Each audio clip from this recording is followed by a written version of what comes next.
आइए आज की बड़ी इवेंट पर करते हैं फोकस, जिसकी वजह से काफ़ी लोग आज शाम को रहेंगे बेहद बिजी, क्योंकि सेबी की बोर्ड बैठक चल रही है।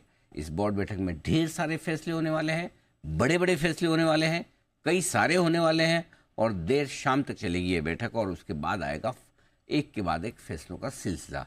उस पर पूरी जानकारी रखेंगे, नज़र रखेंगे, विश्लेषण करेंगे ब्रजेश। पहले आइए ब्रजेश से जान लेते हैं आज एजेंडा क्या है। ब्रजेश बताइए। बिल्कुल, जो अहम एजेंडे हैं मतलब उनकी ही बात करता हूं मैं।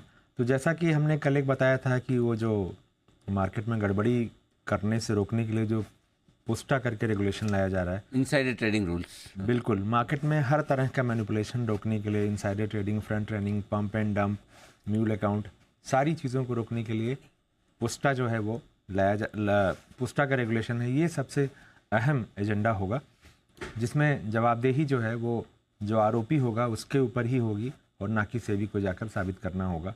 हालांकि सुनवाई का मौका ज़रूर मिलेगा जिसके ऊपर आरोप लगेगा कि उसने मार्केट में गड़बड़ी की है।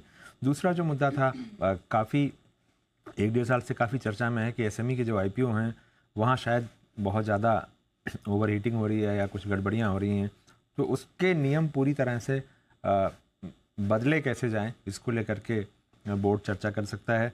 साथ ही इनसाइडर ट्रेडिंग को रोकने के लिए जो यूपीएसआई है यानी अनपब्लिश प्राइस सेंसिटिव इन्फॉर्मेशन, जो जानकारी पब्लिक में नहीं आई है, ऐसी जानकारियों के आधार पर जो लोग गड़बड़ी करते हैं उनके लिए नियम और कड़ा किया जाएगा और बहुत सी और चीज़ें जो है यूपीएसआई के दायरे में लाने पर बोर्ड चर्चा करेगा। साथ ही जो दावे करते हैं कि उनकी स्कीम बहुत अच्छी है, उनकी एनालिसिस बहुत अच्छी है, उनका इन्वेस्टमेंट का पैटर्न बहुत अच्छा है, तो इन दावों की परख के लिए परफॉर्मेंस वैलिडेशन एजेंसी का फ्रेमवर्क जो है वो लाने पर बोर्ड चर्चा कर सकता है।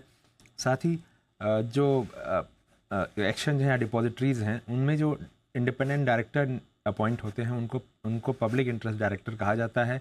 तो इनकी नियुक्ति के नियम थोड़े किस तरह से आसान किए जाएं और इसको कैसे और एक तरह से कहें कि इंसेंटिवाइज भी किया जाए कि जो लोग पब्लिक इंटरेस्ट डायरेक्टर बनते हैं उनको क्या सालाना कितनी तक फ़ीस दी जा सकती है सिटिंग फ़ीस के अलावा, मतलब रेमुनरेशन दिया जा सकता है सिटिंग फ़ीस के अलावा, इस पर भी बोर्ड चर्चा कर सकता है। साथ ही कूलिंग ऑफ पीरियड जो है वो कितना होना चाहिए। इसके अलावा कस्टोडियन का रेगुलेशन है, उनकी जो है नेटवर्थ बढ़ाने पर चर्चा हो सकती है। मर्चेंट बैंकर के जो नेटवर्थ हैं और एक ग्रुप को कितने ज़्यादा मर्चेंट बैंकिंग लाइसेंस मिल सकते हैं, इस पर चर्चा हो सकती है। म्यूचुअल फंड का एक जो नियम है कि एनएफओ का पैसा लेने के बाद इन्वेस्टर से कितने दिन में उनके लिए मैंडेटरी होगा कि वो उसको बाज़ार में लगाएं, ना कि लेकर बैठे रहें, तो इस पर भी नियम आ सकता है। साथ ही छोटे वाले जो रीट और इन्विट का जो कॉन्सेप्ट आया था उसको लेकर भी बोर्ड आसान करने पर बोर्ड चर्चा कर सकता है। कुछ एआईएफ से जुड़े भी नियम चर्चा में लाए जा सकते हैं। ओके, तो ये है आपके लिए सारे के सारे बड़े एजेंडा वाले सब्जेक्ट जो आज की बोर्ड बैठक में डिस्कस होंगे।